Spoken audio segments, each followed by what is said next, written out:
Ok, dans cette vidéo, on va parler de la vraie raison métaphysique de pourquoi tu oublies pas ton ex. Ok, donc tu peux te dire que tu l'aimes encore, que c'est parce que la séparation est difficile, c'est parce que vous avez des souvenirs ensemble, etc.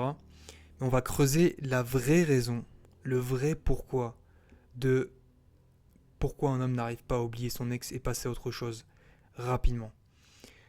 Certaines personnes sont coincées dans leur tête avec une ex avec laquelle ils se sont séparés depuis 2 mois, 6 mois, un an, voire plus. Et à ça, il y a une vraie raison qu'on va voir, et c'est une raison qui est identitaire. Je vais t'expliquer. Ce qui se passe, c'est très simple, c'est que quand on vient au monde, on développe un ego et très vite une identité. C'est le sens de je suis.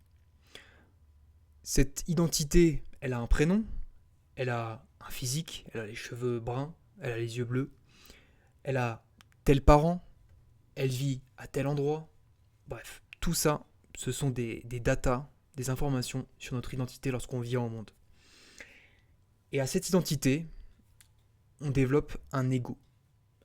L'ego, c'est le sens de les histoires auxquelles je m'identifie et je crois être moi. Quand tu vois un enfant, il développe vite une identité, mais il prend un peu plus de temps à développer un ego. Parce qu'un ego va se développer à la première histoire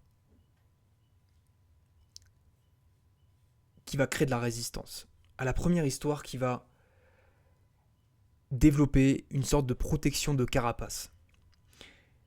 Donc l'identité, on est obligé d'en avoir une. On est obligé d'en avoir une pour vivre dans ce monde. Même le moine qui est isolé dans la montagne, il a une identité de moine. Okay, il a des routines, des habitudes qui forment son identité.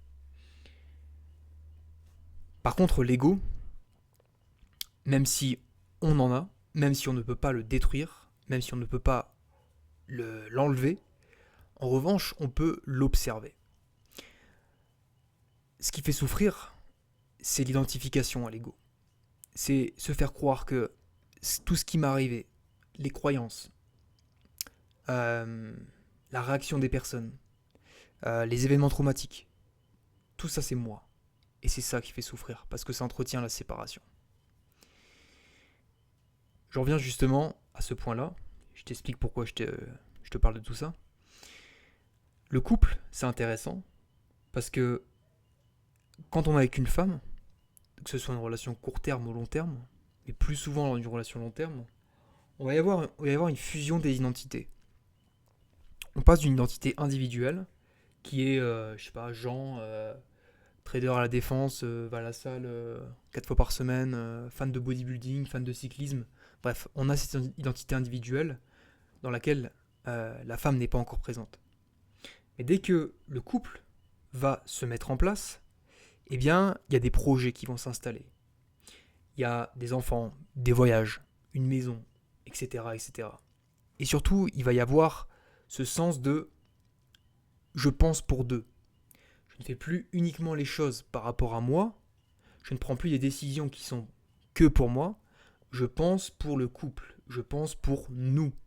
Et c'est pour ça qu'on parle d'une identité fusionnelle, il y a une fusion des identités, dans le sens où il y a l'identité individuelle qui s'efface un petit peu au profil de l'identité commune, fusionnée. Maintenant, et ça crée un sens de qui suis-je, ça crée littéralement une autre personne, ça crée ce que, ce que Vladimir... Putain, je sais plus comment il s'appelle ce mec. Laisse-moi regarder vite fait. Vadim Zeland, voilà. Ce mec-là, il a écrit le livre. Putain, je vais y arriver. Je suis fatigué aujourd'hui.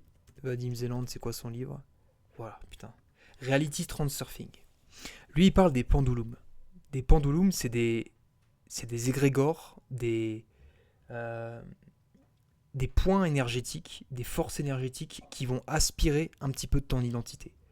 T'as ces personnes qui s'identifient à tel groupe politique. Euh, des personnes qui s'identifient à leur club de sport. Bah, tout ça, c'est des égrégores, c'est des pendulums qui vont intégrer ton identité. Et maintenant, tu n'es plus seulement Jean, trader à la défense, tu es Jean, euh, athlète au tennis. Tu es aussi Jean qui est de gauche, de droite. Voilà. Tout ça, ça entretient la séparation, ça entretient l'illusion de notre identité. Une identité qui est illusoire. Parce qu'elle est rattachée à l'ego. L'ego, c'est la séparation. Faire partie d'un groupe politique, c'est de la séparation. C'est un camp de droite ou un camp de gauche ou un camp du milieu ou je ne sais pas mon cul. C'est oublier que nous ne sommes pas notre corps physique, tout simplement. Maintenant, qu'est-ce qui se passe pour en revenir à ça lors de la séparation? La séparation, c'est la mort. C'est la mort de l'identité collective et le retour forcé à l'identité individuelle. Identité qu'on a un petit peu, pour certaines personnes, carrément délaissée pour l'entité collective. On connaît tous ces personnes qui s'oublient complètement quand ils sont en couple et qui font tout avec leur femme, leur copine, etc. et qui laissent de côté ce qui les animait avant. Bah, tout ça, c'est sacrifier l'identité individuelle vers l'identité collective. Maintenant, des fois, la séparation, elle est brutale, donc elle va détruire complètement l'identité collective. Elle est complètement éteinte, bousillée. Et donc, en fait, ce que tu regrettes, ce qui te rend triste, c'est même pas la personne en soi. Ça va être tout ce que tu as rattaché à cette identité collective. Les croyances, les projets, la version de toi qui existait et que tu aimais peut-être sous cette identité collective. Parce que tu ne te vois pas comme tu es maintenant. Tu te vois sous le prisme de comment tu étais dans ta relation. Parce que cette fille-là te faisait ressentir des choses. Ah bah t'aimais cette version de toi dans ta relation parce que cette femme-là te faisait sentir plus masculin, plus aimé, plus solide, plus entreprenant. Voilà, tout ce genre de choses, toutes ces croyances, tu les as rattachées à l'identité collective. Sauf que lorsque cette identité disparaît, c'est pas seulement la personne qui disparaît, c'est tout ça en même temps. C'est l'ancienne version de toi. Tu dois faire aussi le deuil de l'ancienne version de toi. Maintenant, pourquoi beaucoup d'hommes sont encore coincés justement et n'arrivent pas à oublier leur ex? Bah, c'est très simple. Parce qu'ils continuent de nourrir l'ancienne identité. Et j'entends par là l'identité collective. Et donc, en fait, ils font vivre dans leur tête une identité qui n'existe plus, qui s'est actualisée dans la réalité matérielle et qui n'est plus là. Donc, qu'est-ce qui se passe?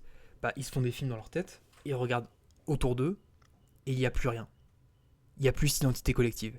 Il n'y a plus la femme, il n'y a plus toutes les croyances, toutes les habitudes de couple, etc.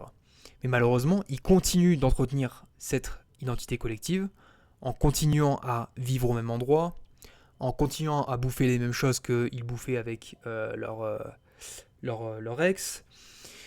Ils continuent à passer par les mêmes chemins, à faire les mêmes activités, à garder le même physique. En bref, ils continuent de nourrir continuellement cette identité collective qui a disparu.